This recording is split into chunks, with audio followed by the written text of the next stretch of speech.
Nasha, come at once, my love, quickly. Yes, Uncle? I had a very strange dream, and I want you to hear of it.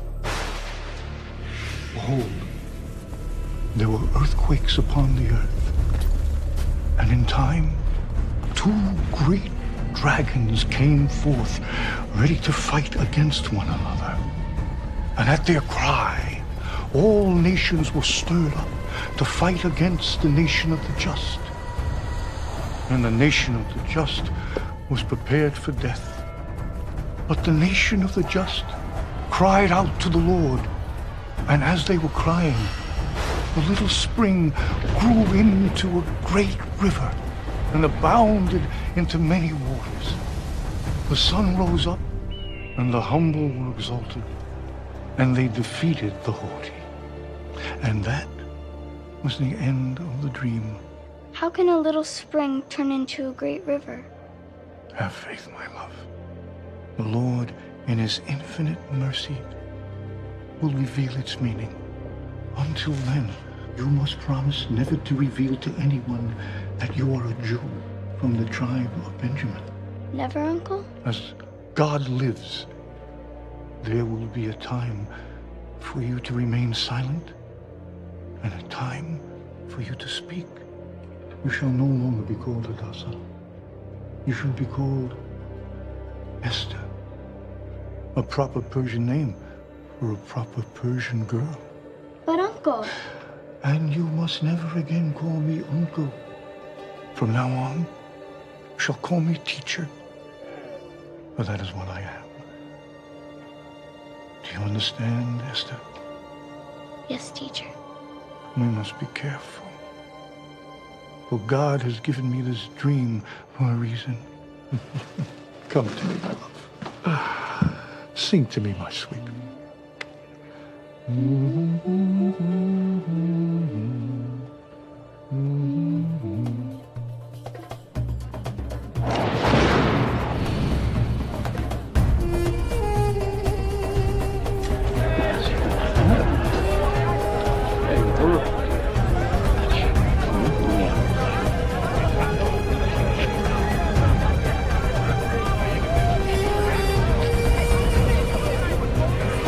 All hail King Xerxes!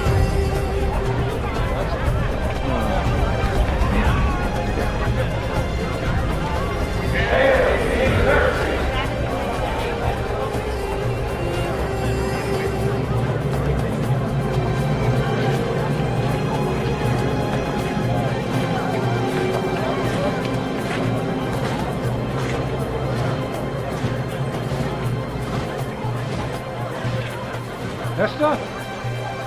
Esther, come quickly. Esther!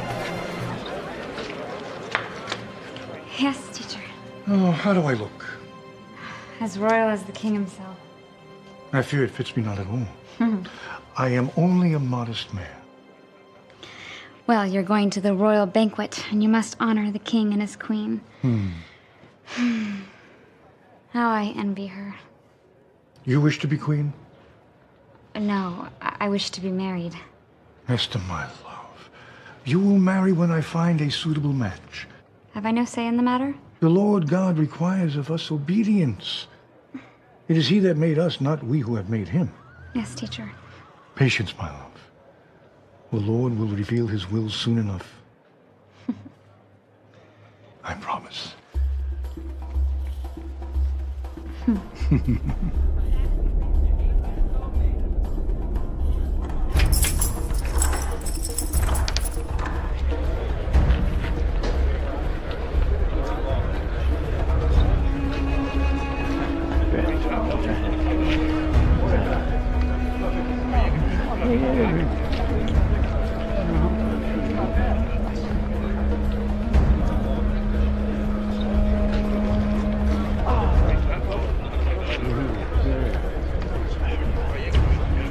A splendid royal banquet, thoroughly cheapened by the presence of that Jew Mordecai. A bit harsh, don't you think, Lord Haman? It's not in my nature to mince words. Lord Haman. Mordecai. I was not expecting to see you here. Likewise. I was led to believe that only the king's closest advisors would be invited. As was I. But apparently the Majesty decided to invite you as well. The king is a most benevolent man. Yes, most benevolent, I fear. I've had it in my power. I'd crush you under my heel. You and your insidious people. As my God lives, that day will never come.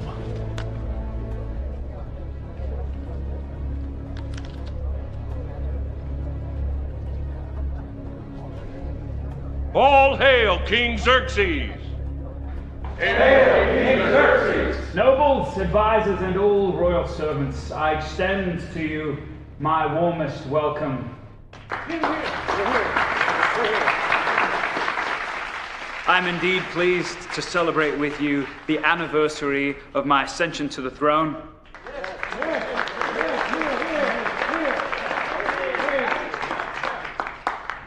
Queen Vashti, too, extends her warmest welcome.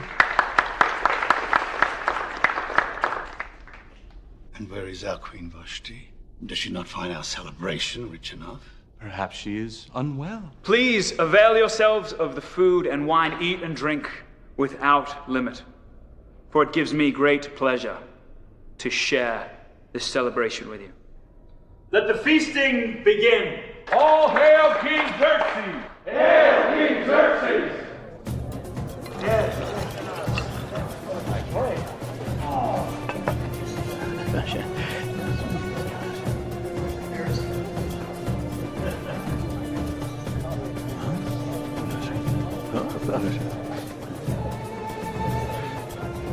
Keep open your ears.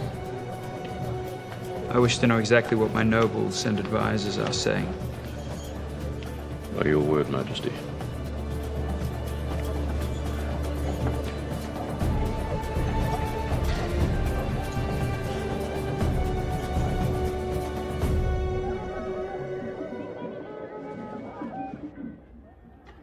Mordecai has not slept well lately.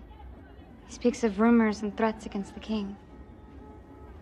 These palace intrigues are not our concern. You should think of pleasant things. Like marriage? I said pleasant things. Don't you agree that a woman my age should be married by now? You ask a difficult question. A woman should marry as soon as a suitable match can be found. Suitable match? Suppose there is no suitable match. Well, none of them are suitable matches. I should know. But you married Jacob. That I did. Were the two of you not in love? If it was love Jacob was after, he would have married his donkey and probably been happier. And what about you? If given the choice, I would have married Jacob's donkey. Judith. So I'm lying. In truth, Jacob was a good match.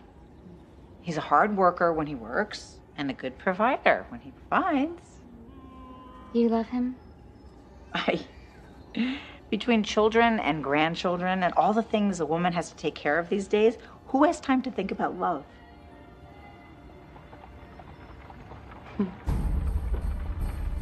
A toast to King Xerxes. Yes, toast indeed.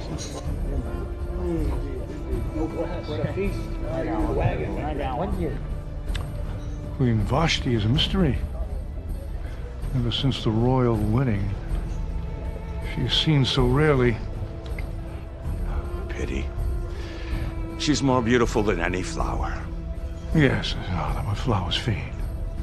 She likewise is more beautiful than any sunset. But the sunset eventually turns to darkness, does it not?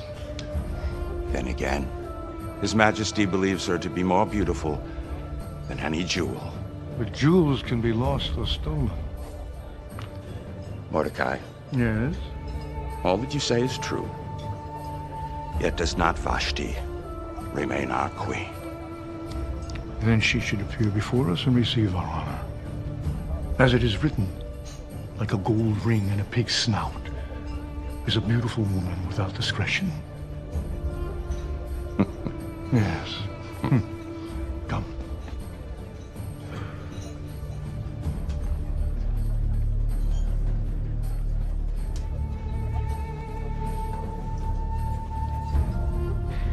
think you of our Queen Vashti? The king has called her the most beautiful woman in the world. Then why does she not appear? Is our queen suddenly found unsuitable? The king chose her, then she is suitable. Even kings have been known to make mistakes.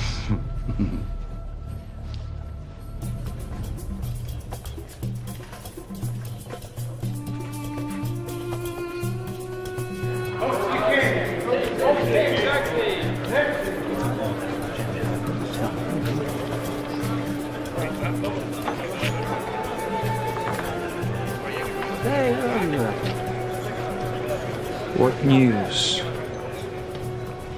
Your Majesty's nobles and advisors are anxious to see the Queen.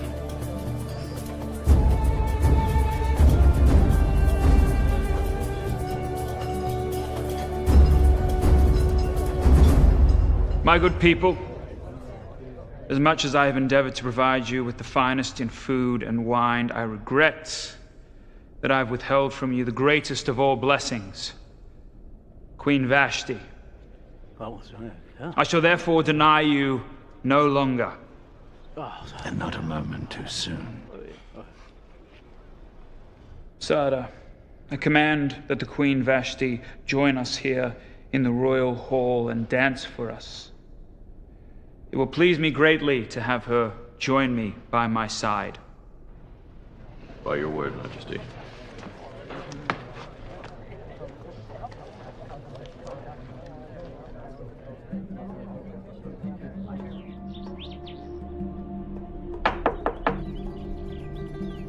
Permission to enter.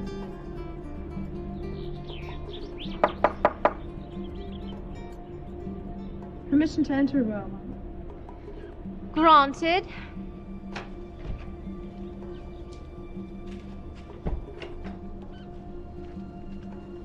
My queen, the women wish to know whether you prefer diamonds or pearls on your headdress.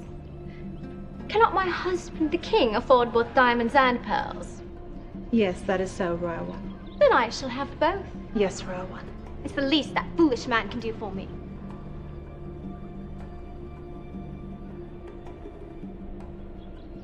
Royal One, I caution you to choose your words carefully. And I caution you not to be so presumptuous. Yes, Royal One. The king is a fool. But he is also in love, which means I shall have the upper hand. Did I not vow to be a queen, unlike any Persia has ever seen? Yes, my queen. And you have kept that vow most faithfully. Who's there? Sir, the commander of His Majesty's Royal Army.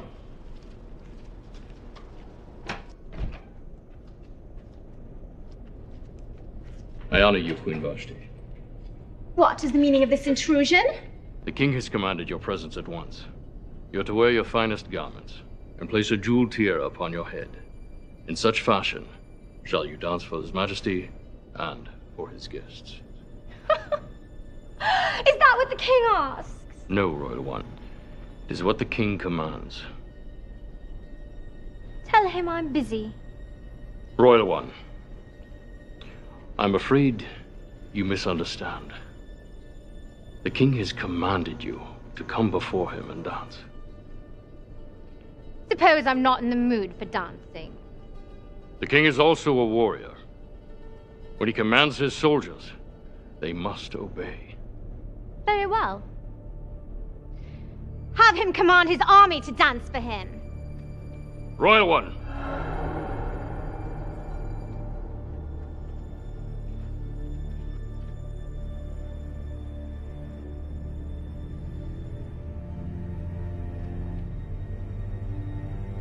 If I return to the king without you, my life may be in peril.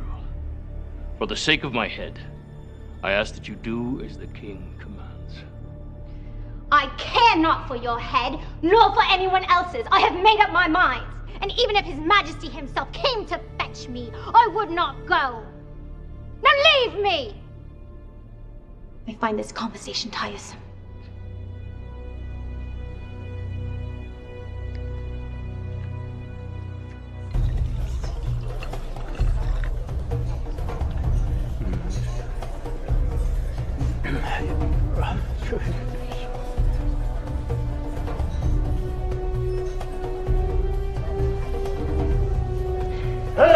King Xerxes!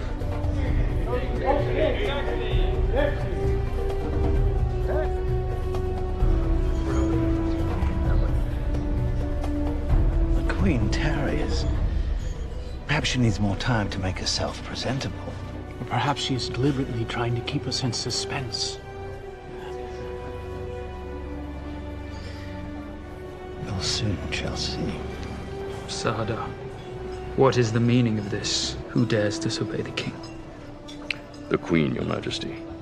What did she say? Out with it! She said she was not in the mood for dancing. If this is treason, you speak against the queen. It is not treason, Your Majesty, but truth. Perhaps the queen misunderstood my command. No, Majesty. The Queen understood perfectly. She said that even if Your Majesty came to fetch her yourself, she would not go. This impertinence shall not stand. If I allow Queen Vashti to disobey me, then what will stop the women of Persia from doing likewise? I shall therefore issue a new command. By your word, Majesty. I command that Queen Vashti be removed from the palace at once. And I decree that my marriage to her is null and void. By your word, Majesty. All hail King Xerxes! Hail King Xerxes! I wish them well.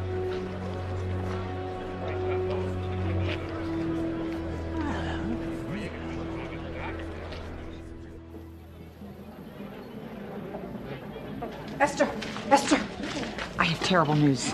What is it? The king has dissolved his marriage to Queen Vashti. It is said that she wickedly disobeyed a command. What exactly did the king command her to do? She was commanded to dance for the king and his guests, and she refused. And for this reason she was banished? Well, a royal command is not to be taken lightly, nor should a woman disobey her husband. Oh, Judith, you're one to talk. Did you have me believe that there is no disobedience in your marriage?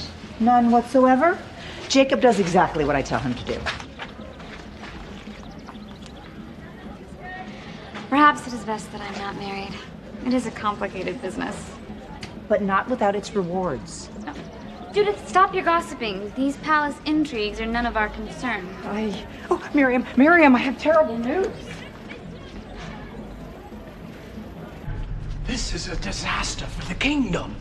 A faithless sees a disaster, a wise man sees opportunity. But Lord Aemon, Persia is without a queen. Then His Majesty will simply have to find a new one. Yes, Lord Aemon, but from which part of the world?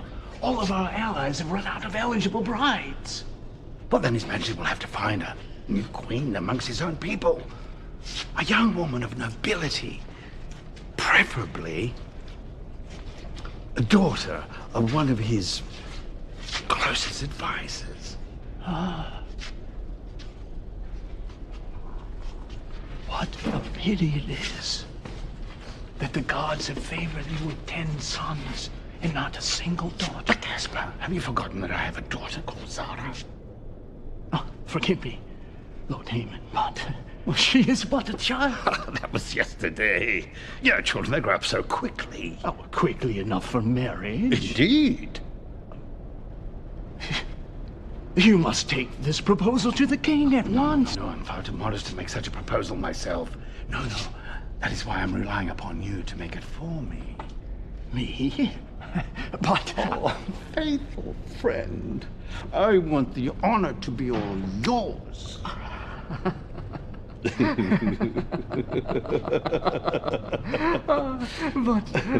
Lord Aemon, what if His Majesty receives it badly?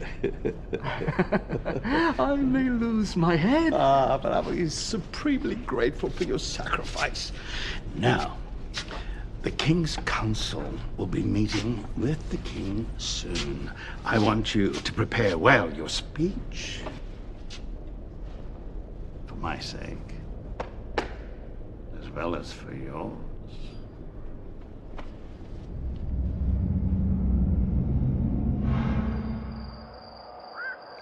Blessed are you, Lord, our God, King of the universe, who sanctifies us with his commandments and commands us to light the Sabbath candles. Amen. We should also give thanks for our King Xerxes, for permitting our people to celebrate the Sabbath in peace. If the king did not permit us to celebrate the Sabbath, we would of course disobey, would we not? Yes, my child, that is true. It would be better to disobey the king than to disobey God. And yet the queen disobeyed the king and was banished. The queen was indeed banished because of her disobedience. The queen was banished because she refused to dance before the king and make a spectacle of herself. Esther. And teacher, I must add, I cannot find it in myself to condemn her. For if I had been commanded so, I too would have disobeyed. Esther, you are permitted many things under my roof, but treason is not one of them. If the king commands it, you are not to question. Even if the king commanded our people not to obey the Sabbath? Yes. I mean, no, either my wits are failing me, or the student has indeed surpassed the teacher. Esther, my love, you must follow your conscience. But obedience to God is the sure path to righteousness. Yes, teacher. Yes.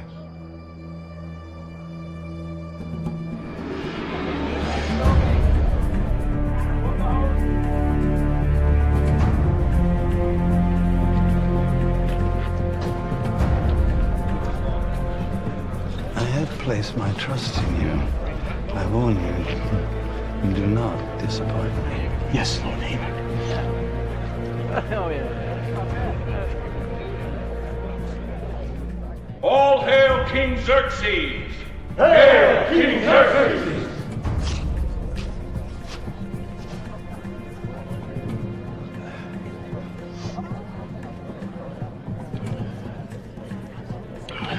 There must be treachery afoot. How so, Mordecai?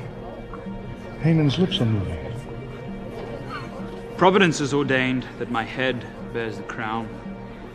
But is it also the design of Providence that I should spend my life in solitude?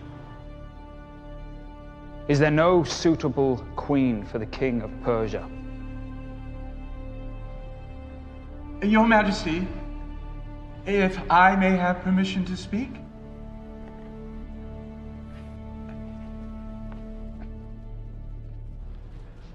O great king, it is neither the design of Providence nor the will of your people that your majesty remain unmarried. Where, then, would you have me find a queen? Do you think we've not looked everywhere? His majesty has looked everywhere except from among his own people. This eunuch speaks truthfully. Is it not customary for the king to marry the daughter of one of his allies? Customary, Majesty, but not required? Again, this eunuch has spoken truthfully. And Majesty, if I may be so bold, may I suggest you look towards your nobles and advisors for such a queen? Gentlemen, what think you of this proposal? Your Majesty, if I may be permitted, Gaspar's suggestion, while it is a worthy one, is not feasible, I fear. For what reason? Your Majesty surely knows that more than half of your consulars are eunuchs. That's a great disadvantage, I'm afraid, when it comes to producing offspring. Your Majesty, my worthy colleague is mistaken. One of your counselors does indeed have a suitable candidate for marriage. Pray tell me, Gaspar, who is this suitable candidate? It is none other than Zara, the daughter of Lord Haman. Lord Haman, does Gaspar speak the truth? He does indeed, Your Majesty. And while I love my daughter more than my own life, it would give me great pleasure to offer her to you as a bride. I also have another candidate, Your Majesty. Mordecai, you have never taken a wife. Whence comes this candidate? Your Majesty speaks the truth. However, it has been my pleasure to be the guardian of a young orphan girl who has grown into an exceptional young woman, as fine a daughter as Persia can produce. Tell me, Mordecai, is she beautiful? As lovely as a morning star, Your Majesty. And more importantly, she is as obedient and modest as she is beautiful. Permit me a word, Gracious Majesty. As you wish, Lord Haman. The selection of a bride is no small matter. But I would think you would agree with me that only women of quality should be selected. Did not Gaspar say that my nobles and advisors could select a woman of good standing? Why then do you disagree with your own eunuch? Very well then. Are there any others? I have a candidate, Your Majesty. I also have a candidate, Your Majesty. As well do I, Majesty. I command that the daughters of Persia be brought to the palace at a time of my choosing and presented to me for my royal perusal. In such manner shall I find a new queen. All hail King Xerxes! Hail King Xerxes!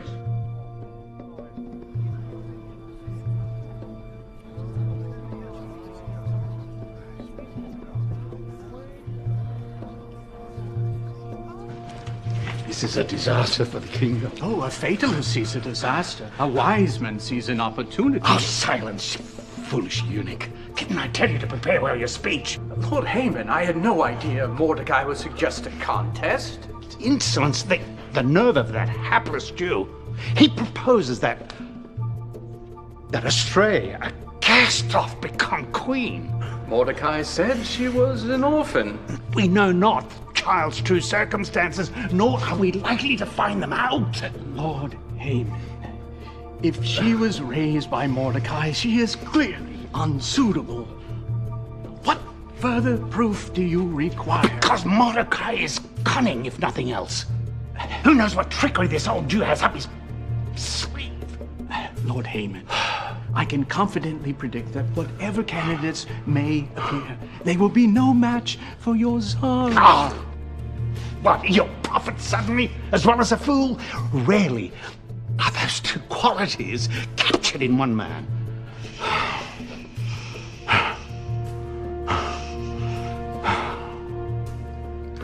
There we go. There we go. Keep your head, Lord Haman. All will be well. All better be well. Because it'll be your head that is lost.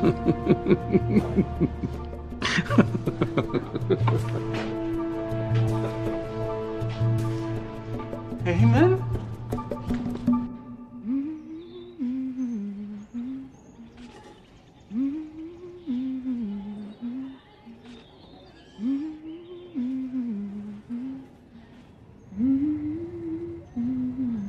Esther, my love. Oh. Forgive me, teacher. I must remember not to make noise while you are studying. Esther, your singing is sweet, and it bothers me not. My love, did I not promise that you would marry when I found a suitable match? Teacher, has the Lord revealed his will to you? Well... Oh, this is wonderful news. I don't have to worry if he is handsome or well-spoken or wonderful, for I know that the Lord considers all these things. Yes, my love. All my worrying was for naught, for I know that the Lord has heard my prayers and he has answered them. Tell me, teacher, tell me, who is it that I'm to marry? It is the king. The king of what? Why, King of Persia, of course. The same king who banished the queen because she refused to dance? Esther, my love, I know this is a difficult thing. Difficult. Might I suggest impossible? Why would the king choose me as his queen? He knows me not. You speak the truth, my love. But it is also true the king may not take you for a queen. I thought you said that a match had been made. Not quite. Am I to compete? As in a race? Esther, the competition is fierce. And if you lose, it may mean the death of our people. This is beyond my understanding. My child, listen to me. Lord Haman, the wicked man who hates our people, has proposed his own daughter as a match. If she becomes queen, Haman will be the power behind the throne. Our king is still young and requires sound advice. I worry that Haman's evil will be unrestricted. You must pray, Esther. You must ask God for wisdom and strength. I will need much of both, I fear. Fear not. They are richly blessed who put their trust in God. I will pray, teacher, for both wisdom and for strength. Pray also for me. I have lit a fire that will not be easily put out. Yes, Father Mordecai.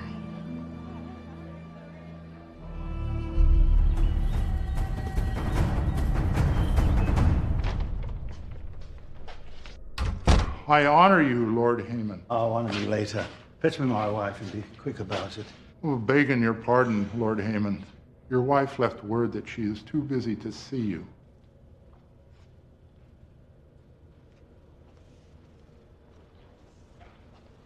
Too busy.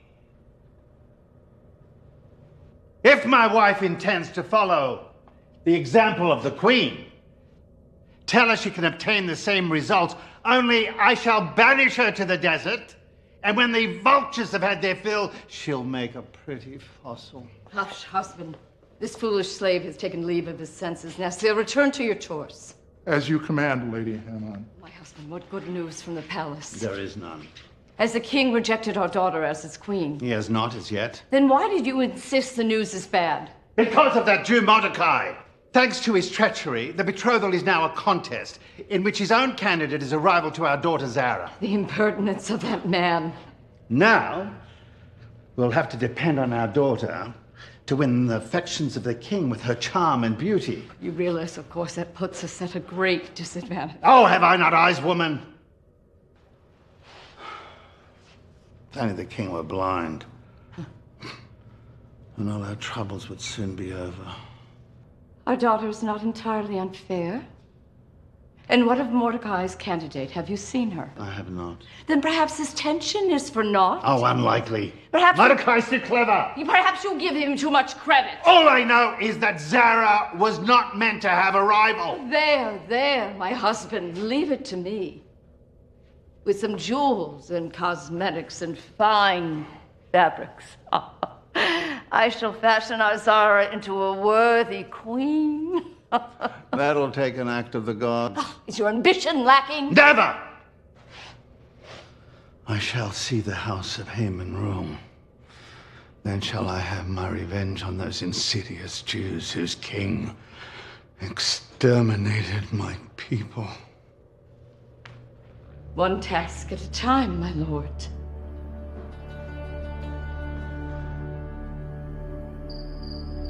Incline your ear, O Lord, and hear me, for I am poor and needy.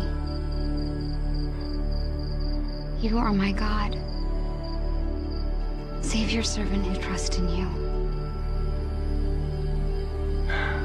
Oh God, what you ask is a difficult thing, and yet I know that nothing is impossible with you. If you will but call me by name, I will answer and obey. Adasa. Who is there? Hadassah. Who calls me by that name? It is I. Lord?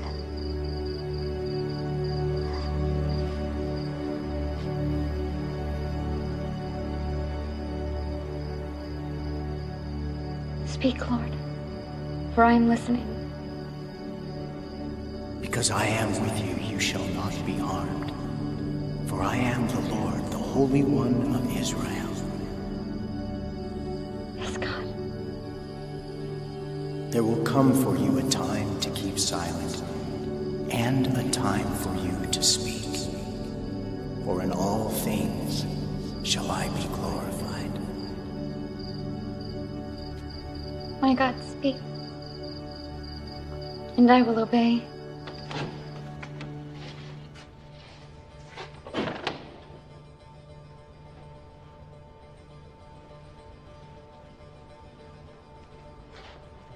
O house of Haman, today shall you receive your glory.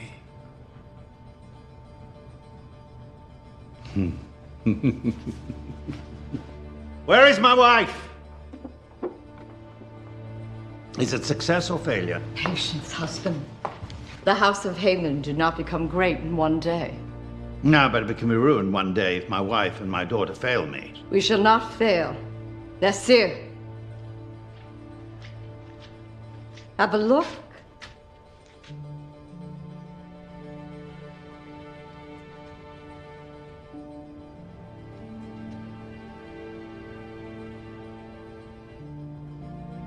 It is a failure.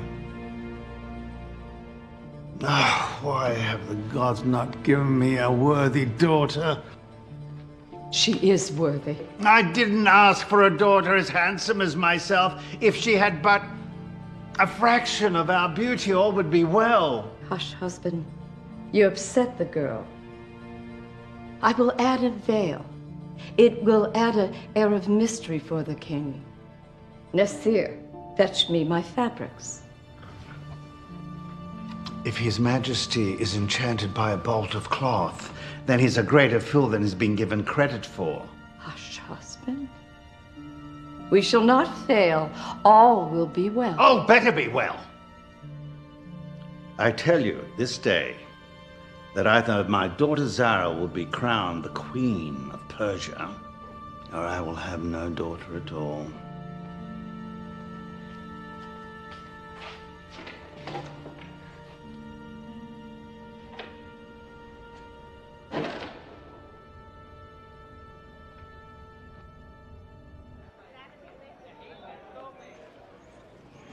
I may be poorly dressed, but I am rich in faith.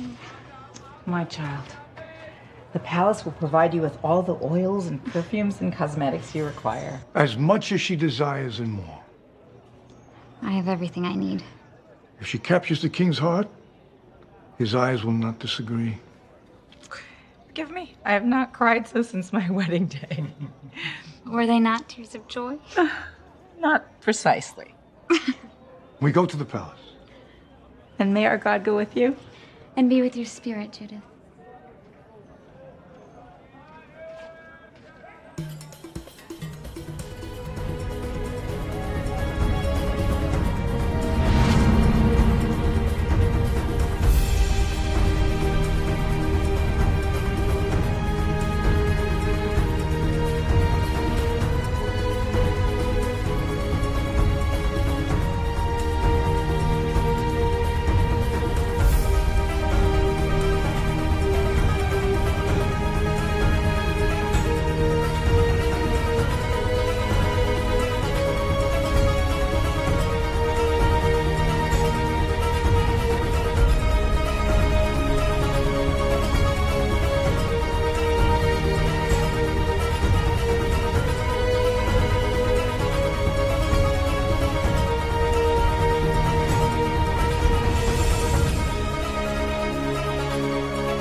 This one comes extraordinarily well recommended, Your Majesty. If nothing else, it comes extraordinarily well wrapped. Lord Haemon's daughter, the Lady Zara, is a woman of great modesty, my king. She wouldn't dream of appearing before you with her face uncovered. An admirable quality, I suppose.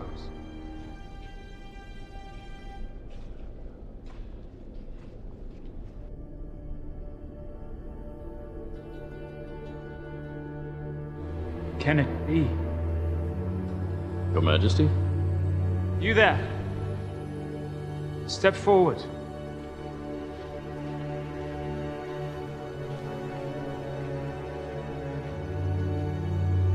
By what name are you called? My name is Esther, Your Majesty. And who speaks for this woman, Esther? I do, Your Majesty. And what say you on her behalf? I can only quote the writings of my people, that a virtuous wife is more precious than rubies.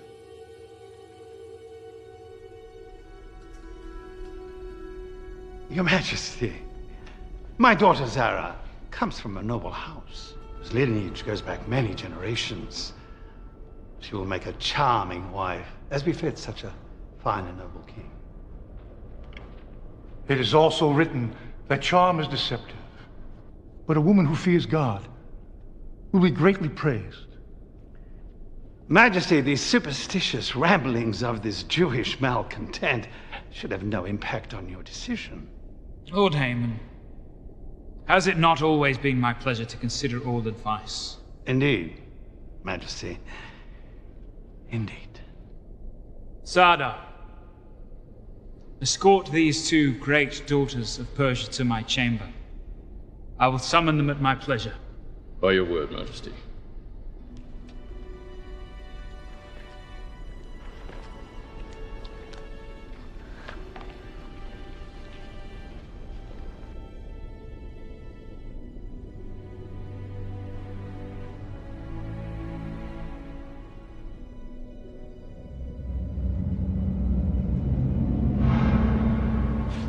All is prepared. By your word, Majesty. Would not your Majesty be better served by speaking with each woman directly? I shall learn more from this than I could learn from 1,000 private talks. For to my face they will tell me what I wish to hear. But in secret shall I divine the true nature of these women. Yes, my lord.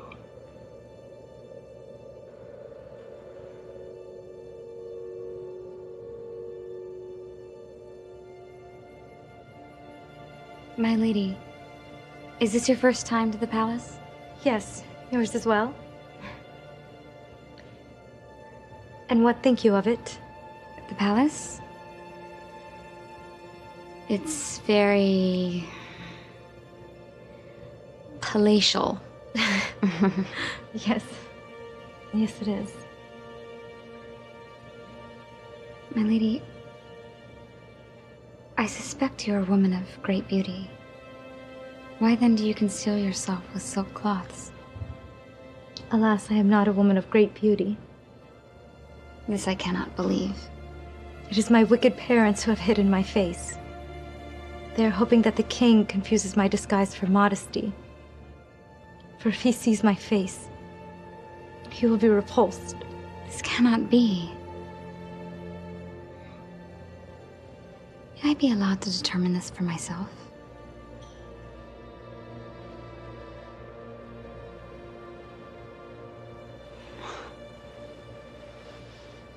You are beautiful. You mock me. I do not. Surely anyone with eyes can see you are as lovely as any daughter of Persia. You are the first person to pay me this compliment. Forgive me if I'm suspicious. Can you not see for yourself? I only know that I'm a disappointment to my family. Your own parents do not know what a treasure they possess? If I'm indeed a treasure, it is one they are so desperate to give away. But surely it is because they wish to have a queen as a daughter. It is because my father wishes to control the king. I am only a means to an end. Forgive me for asking, but suppose the king does not choose you. Then I shall pay dearly. I shall be banished and live on the streets. No. If the king does not choose you, you shall not live on the streets. You will live with me in the palace. As your slave? As my lady in waiting. And if there be a more exalted position, it shall be yours. You have my word.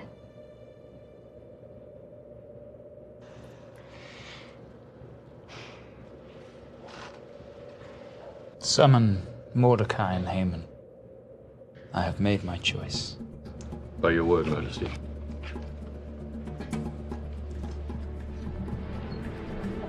My good men, what a pleasant task I have completed this day. To select a wife from Persia's finest daughters has been most agreeable to me. Though I have chosen quickly, I am certain I have chosen wisely.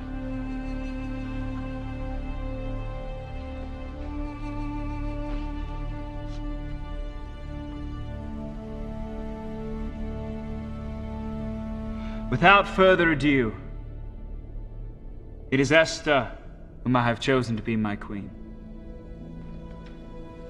But, Your Majesty, a king that judges quickly judges unwisely. My eyes have seen, and my heart bears witness. This is indeed my queen. It can only be the work of our God. I honor you, my lady, and I only ask that you commit to your promise that I shall be your faithful servant. Consider it done.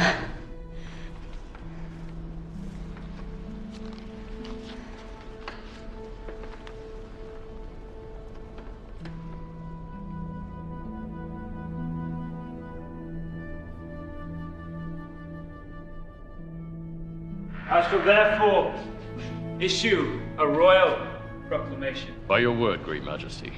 Let the word go forth that Esther is my queen. Prepare a feast and declare a holiday. Yes, King Xerxes.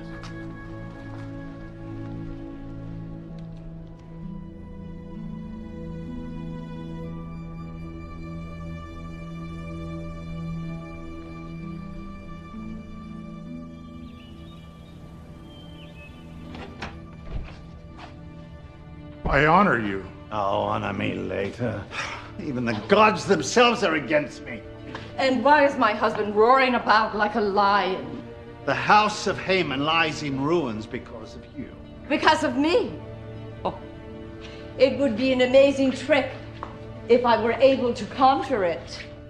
Your magic is worthless. Hush, husband, tell me about our daughter. We have no daughter. But this is strange news, husband. I suspect the king has chosen another. What, you're mucking me to my face? Husband, in love as in war, to the victor go the spoils. Then I tell you, this is war. With the king. With Mordecai. Hear me, woman.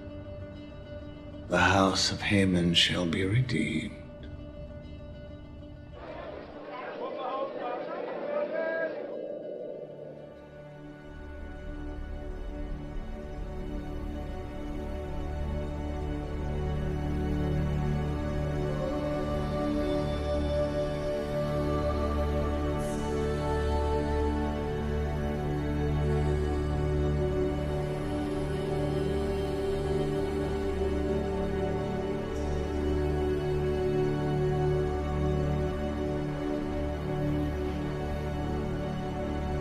Do not fear, Esther.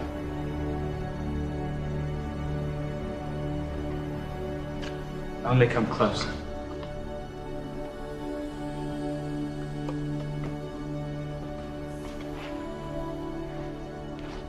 Closer.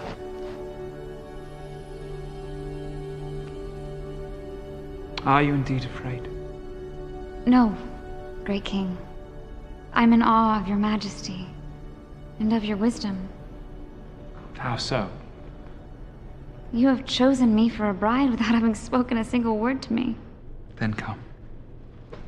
Sit at my feet and let us talk. As you wish, your majesty.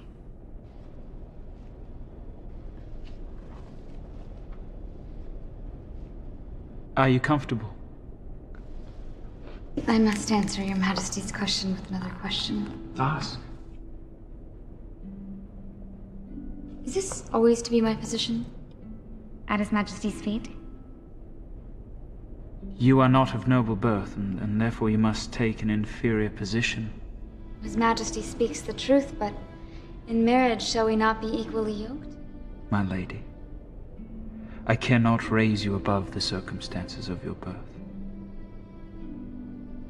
If you are indeed to be my husband, then there is only one solution to this problem.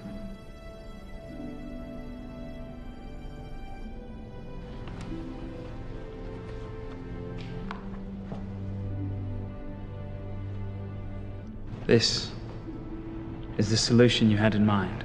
The very one, my king. You are much more beautiful from this perspective. And his majesty's face is much more dignified than his majesty's feet.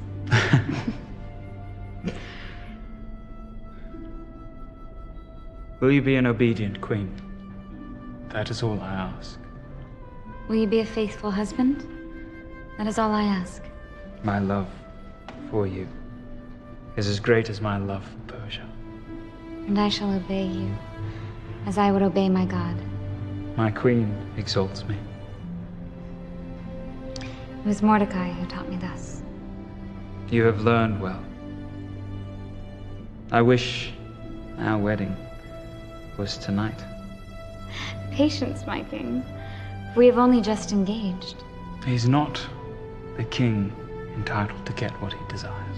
The king desires virtue above all else, and shall therefore be content to wait for his bride. I will wait. But it will bring me no happiness. Happier still will you be when the day of our marriage finally arrives. Indeed, my love, my Esther.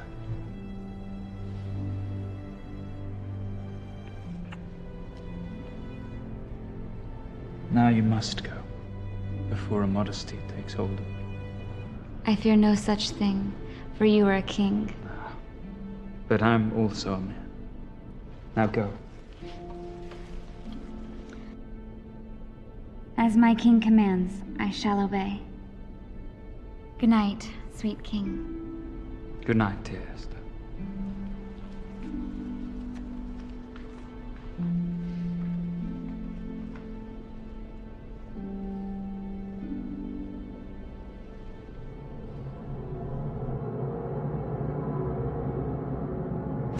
Walk with me. This night hurts time. Yes, my lord. But it is the dawn that heals.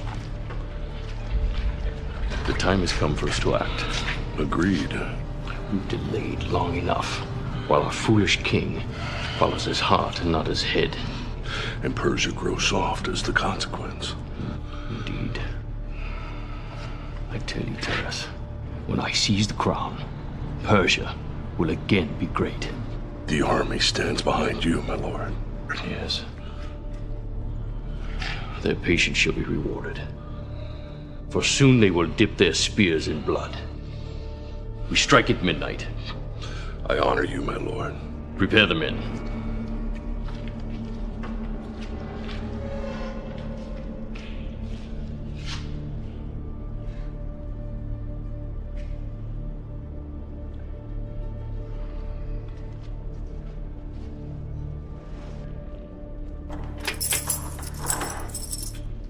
Lord Haman, why trouble me at this hour?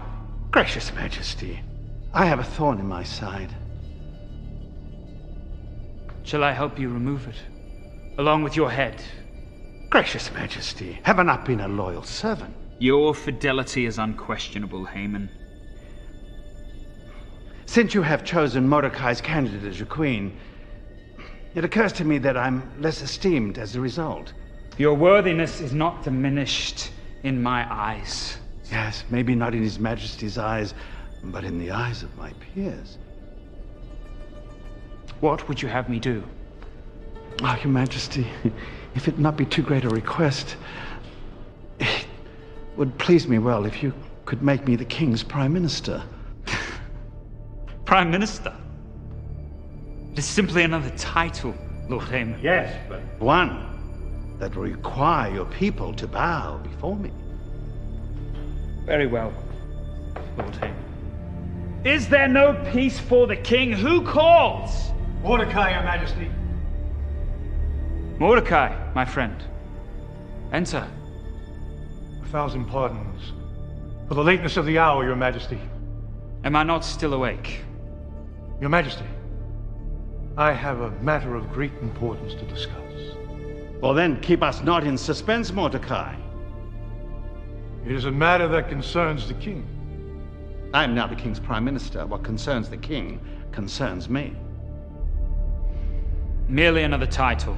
Yes, but one that requires that you bow before me, Jew. There's not time, Lord Haymon. Great Majesty, moments ago did I hear Sadar, the commander of your army, and Terrace, your bodyguard, plot your assassination. My assassination? Your Majesty, this man has lost his senses. He's accusing His Majesty's two of his most faithful servants. Your Majesty must act at once. The plot commences at midnight. Your Majesty, as your Prime Minister, I advise you to send this man back to his bedroom. Obviously, he has had too much to drink. Overruled! We will investigate these charges, for Mordecai would have no cause to deceive me. Your Majesty. Send for Sada and Terrace. We will find the truth of this matter.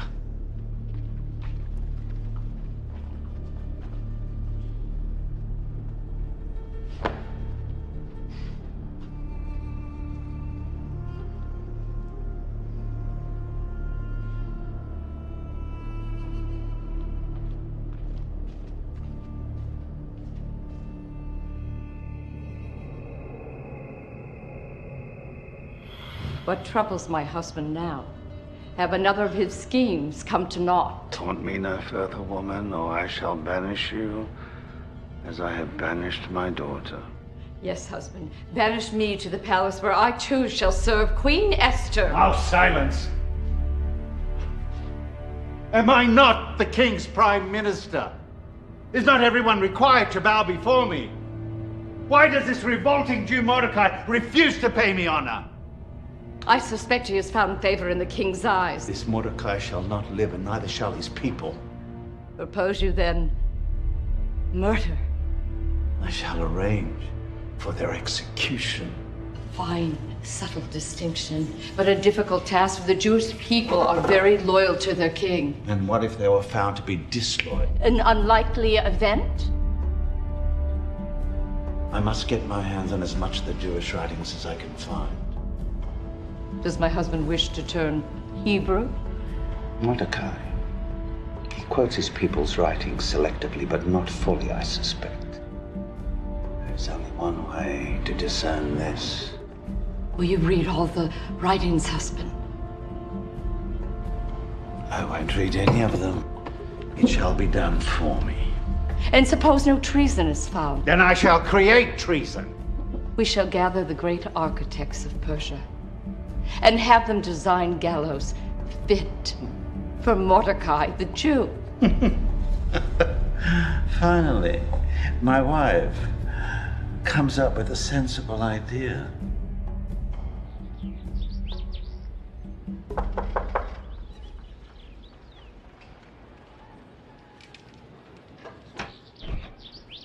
Teacher. My queen.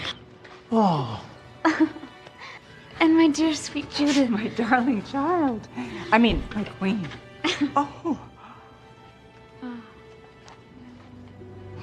And what think you of the palace, Judith?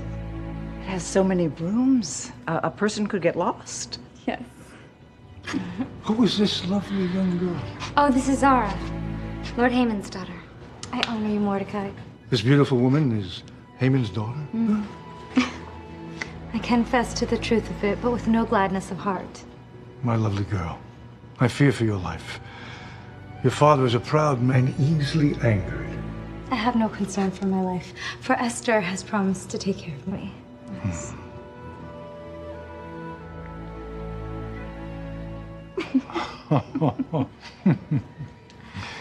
My queen, I trust that you have found marriage agreeable? In truth, teacher, I find it bittersweet. How so? My husband, the king, I so rarely see him. Surely the queen may see the king at her pleasure. Nay, Judith. A woman is not to enter the king's presence unless she be summoned, even the queen. Why? If Jacob had such a law, he would spend even more time alone. Judith. And likely be grateful for the silence. I would be put to death were I too to disobey. Lord Haman has lately kept the king heavily engaged with the affairs of state. I doubt not the king's love for me, but I fear my rival is Persia for the king's affection. Fear not, my queen. If the king loves you as well as Persia, then he loves you well indeed. As always, my teacher speaks the truth. My queen, you have learned well. Come, Judith. I have much to show you.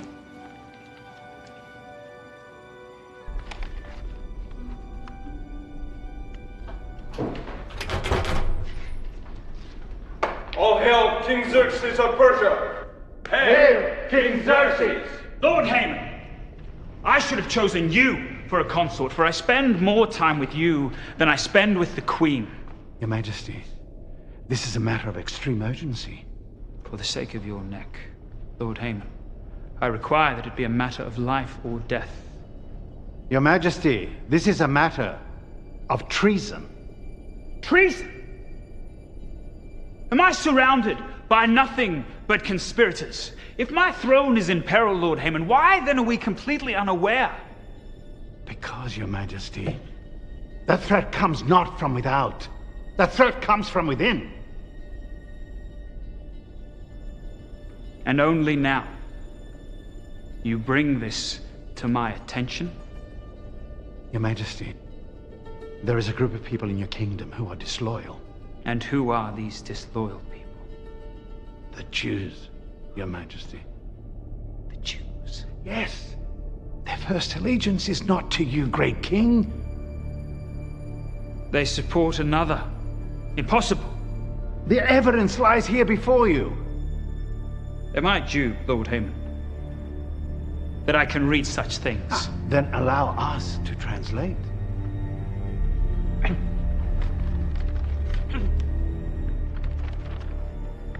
Sing praises to God, sing praises to our King, for God is the King of all the earth. It is God who reigneth over the people, it is God who sitteth upon the throne. If this is not proof of treason, Your Majesty, then I cannot produce any. They repay my generosity with insolence. Your Majesty, if it pleases you, I have chosen the 13th day of the 12th month, Your Majesty. Let on this day every traitorous Jew, young, old, women, children, be annihilated.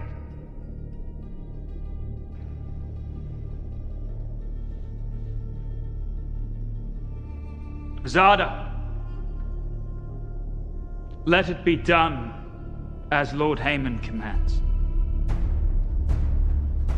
By your word, Your Majesty.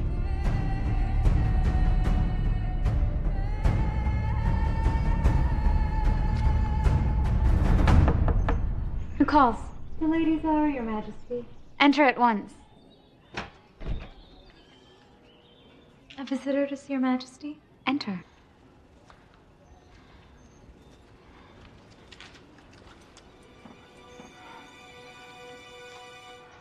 I honor you, my queen. Judith, it's so good to see you. But the bad news I bring will surely hurt your majesty's heart. I come at the request of Mordecai. Why does he not come himself? Because, my queen, Mordecai sits at home in sackcloth and ashes. Judith, you must tell me this news at once. Shall I speak freely, my queen? Lady Zara has my confidence. It is the wicked Lord Haman, my queen. He has convinced your husband, the king, to destroy all the Jews. No. This cannot be. On the 13th of this month, all the Jews will be put to death, including you.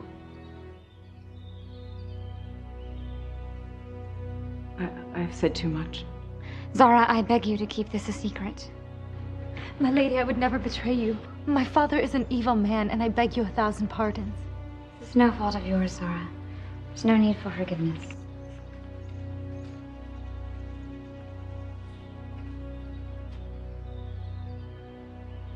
What is Mordecai's advice? He asks that you go to the king to beg him for mercy and plead for our people. Judith, I cannot.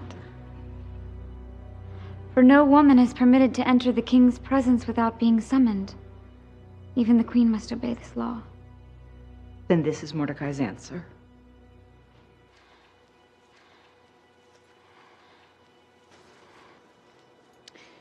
There is a time to remain silent, and a time to speak.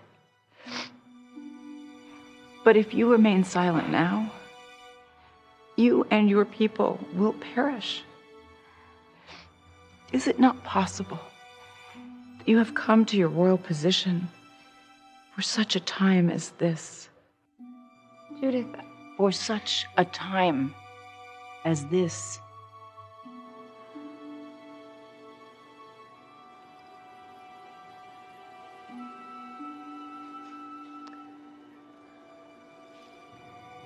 Go then, and tell Mordecai to gather all the Jews of Persia and have them fast for me.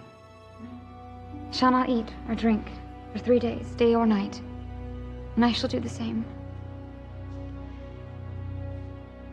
And then I will go to the king.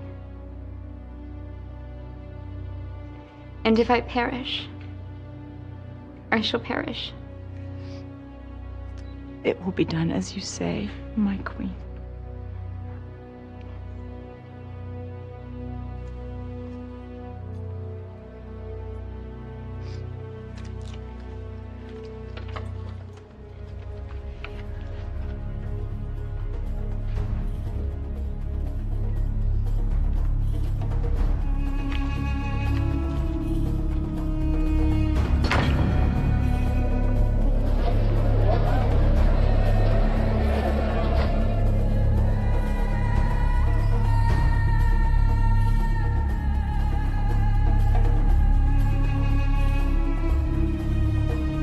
I beg you, my queen, do not make this mistake.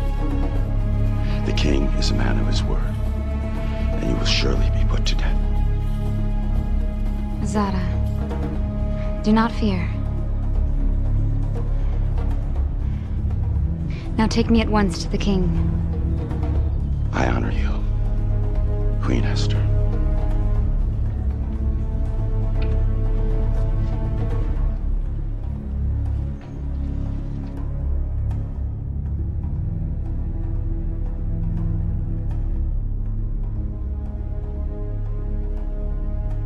Tell me, Lord Haman, that this concludes our business for the day. If your majesty commands it, then we shall continue at another time. I do command it. By your word, great majesty.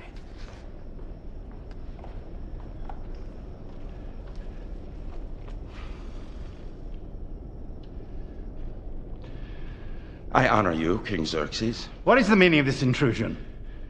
Lord Haman, the Queen is here to see you, Your Majesty. Summon you the Queen, Great King? I did not.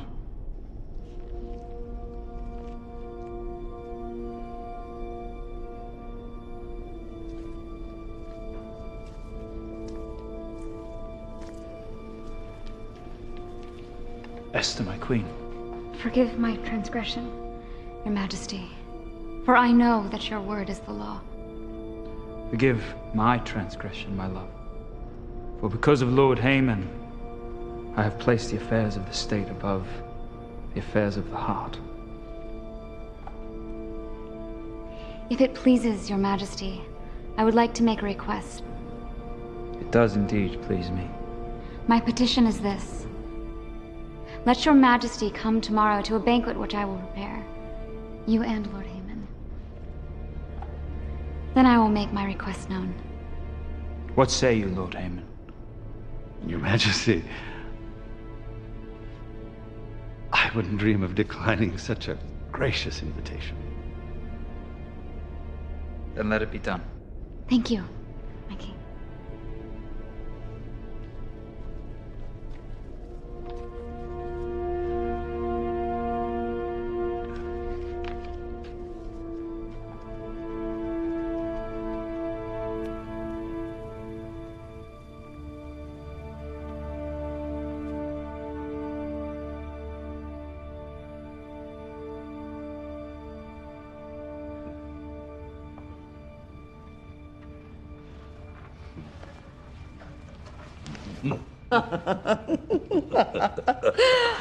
Does my wife adore her husband? Your persistence exceeds her cruelty, a quality much to be admired.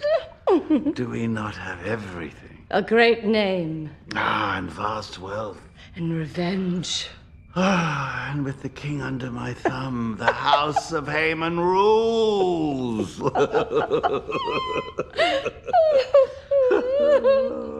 Oh, I forgot to mention, my dear beautiful wife, that I am the only person the Queen has invited to the royal banquet for the king.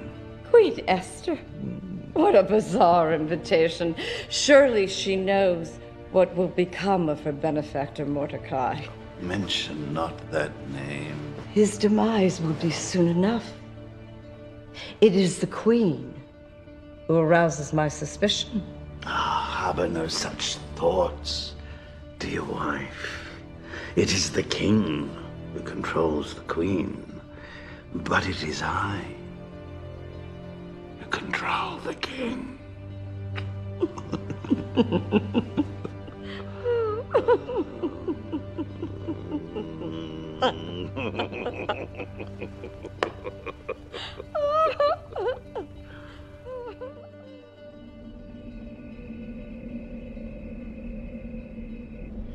Is my husband the king well pleased? As well pleased as I am well fed. And you, Lord Haman? The pleasure of this meal is matched only by the pleasure of the Queen's company. Queen Esther, what is your petition? Ask and it shall be granted. Whatever you request, even up to half my kingdom, I will give it to you. It pleases Your Majesty. Grant me my life and spare my people, for this is my request. Esther, my love, you make a strange petition. Who has threatened your life? The great enemy, Your Majesty. Lord Haman. Lord Haman? Would you molest a queen in her own home? Your Majesty, the Queen is surely mistaken. I would never lay a hand on her. Lord Haman speaks falsely, Your Majesty, for he has ordered the destruction of my people and me. If he had merely made us slaves, I would have remained silent, for there would be no need to disturb the king. Lord Haman, have you an answer to this accusation? Your Majesty, I know not of what this Queen speaks of. Lord Haman knows full well, Your Majesty, for did he not cause you to order the destruction of the Jews? The Jews? Oh, they are a treacherous people, my queen. Lord Haman has shown me the evidence. Has he indeed? Your Majesty, may I ask, what has this matter got to do with the other? Only that the Jews are my people. If they be found traitors, let me be guilty as well. This cannot be. Your Majesty, perhaps the Queen is unwell. Please, I beg you to have mercy on her. You would beg mercy for me, yet deny it to my people? And Mordecai? Mordecai? Yes, Your Majesty, Mordecai, your faithful servant. Is he a traitor? Has it not been recorded in history that Mordecai once saved your life? Does a traitor conspire against himself? Great Majesty. Were not for Mordecai, Esther would not be my queen. Well, yes, that is indeed true. I have made a terrible mistake. One that is easily rectified, Your Majesty. You will simply have to find yourself another queen. I have condemned a man to death without first giving him the opportunity to defend himself, he and his people. Zada. Yes, my king. Send for Mordecai at once and summon my counselors. I wish for everyone to hear the testimony tomorrow at noon. By your word, King Xerxes. Then we shall know the truth.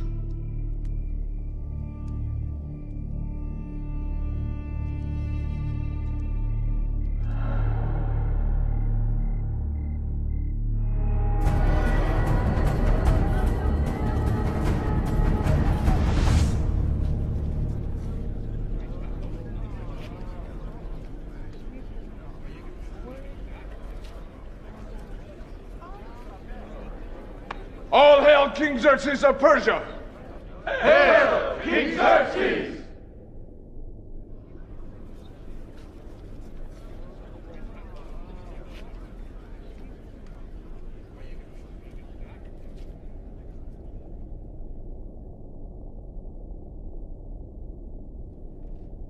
Men of Persia, this day I have summoned you to hear the case against the Jewish people. I was persuaded of their guilt and sentenced them to a violent death. All the Jews, including Mordecai and my queen.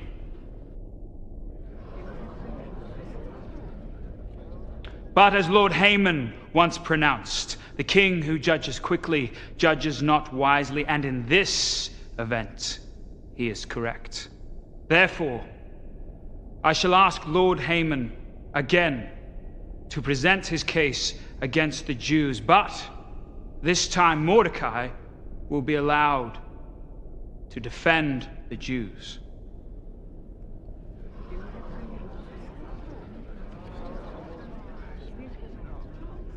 Lord Haman.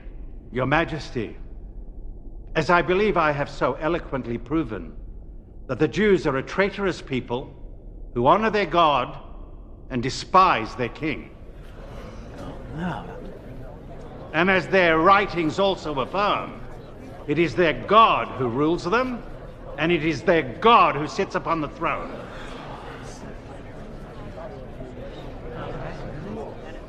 Mordecai, have you an answer to this charge? Your Majesty, Lord Haman does indeed quote the writings of my people accurately, but not completely. For it is also written that God establishes kings. Therefore, to disobey the king would be to disobey God. He speaks the truth.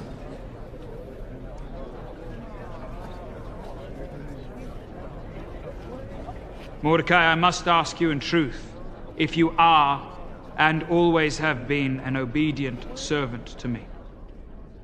Your Majesty knows well the answer to that question. For I have served you faithfully and obediently all these years, and indeed your father before you. Of this, Mordecai, I am certain. But I must also ask you, are you also an obedient servant of your God? Your Majesty also knows well that as a Jew from the tribe of Benjamin, I am an obedient servant to my God. That was quite elegant, Mordecai. If not a bit deceptive. But answer me this, Mordecai. What if there was a contradiction? What if His Majesty commanded one thing and your God commanded another? Who then, Mordecai, would you obey? Mordecai. For many years, I have lived in peace and prospered in the service of your Majesty. But before your Majesty came to be, my people worshiped the God of Israel, a living God who brought my people out of Egypt and delivered them from slavery. To your Majesty, I owe my living, but to my God, I owe my life. Traitor! Traitor!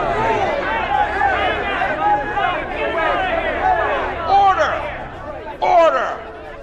Mordecai, perhaps you did not understand my question. These are words of treason, your Majesty. Straight from the traitor's own lips. Unbelievable! No! Order! Your Majesty, you have permitted Mordecai to speak on behalf of his people. Permit me now to speak on behalf of Mordecai. As you wish, Esther.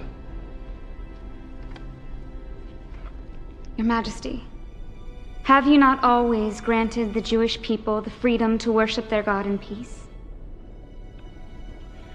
My love, it has indeed been my pleasure. But it was also the will of the late king, my father. Therefore, I must ask you, great king, whenever did you issue an order to my teacher Mordecai which he did not obey? In truth, dear Esther, I cannot recall such an event. Your Majesty cannot recall it because it has not happened. Your Majesty, this Jewish queen pleads too late. She acts out of preservation for her title as well as her life. Did not once Mordecai save your life? And did you not reward him with a royal robe and a royal horse? And was it not Lord Haman who recommended it? Your Majesty, the question that was asked was what would be done for the man that the king wishes to honor. I thought His Majesty was referring to me. Therefore, Your Majesty, I pose to you the same question Lord Haman asks. If a king commands one thing, and God commands another, how would you have this conflict resolved?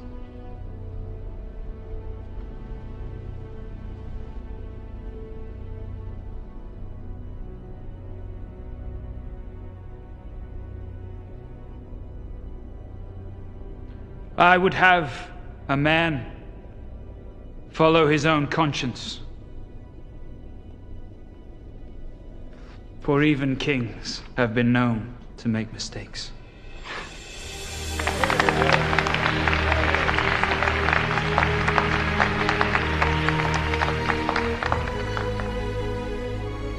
I find no treason in Mordecai or his people, and he shall continue to serve me with honor and distinction. And his people shall live.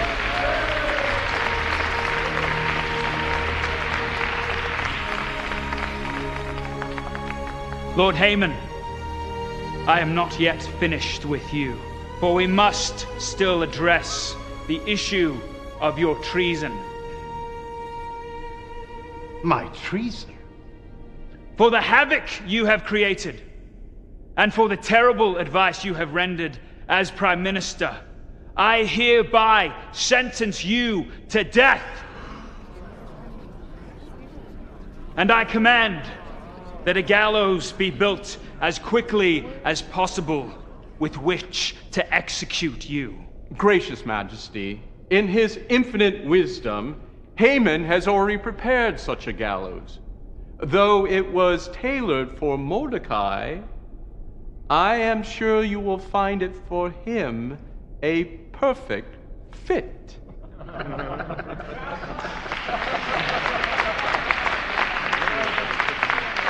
I am repaid with my own coin.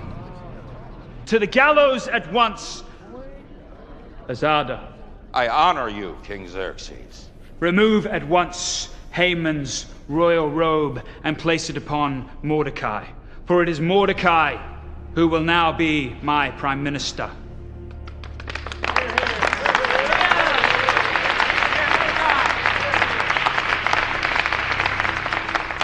These events shall be recorded in history. By your word, your majesty. And henceforth forever. This will be for the Jews a time of joy and happiness. And let it be written that it is Queen Esther who has saved her people from the villain Haman.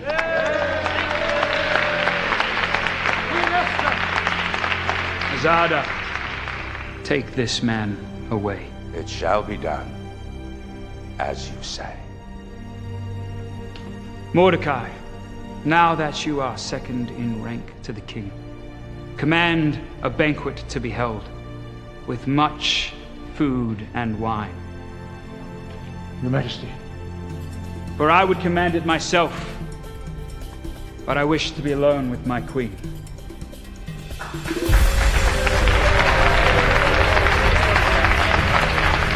Hail, King Xerxes!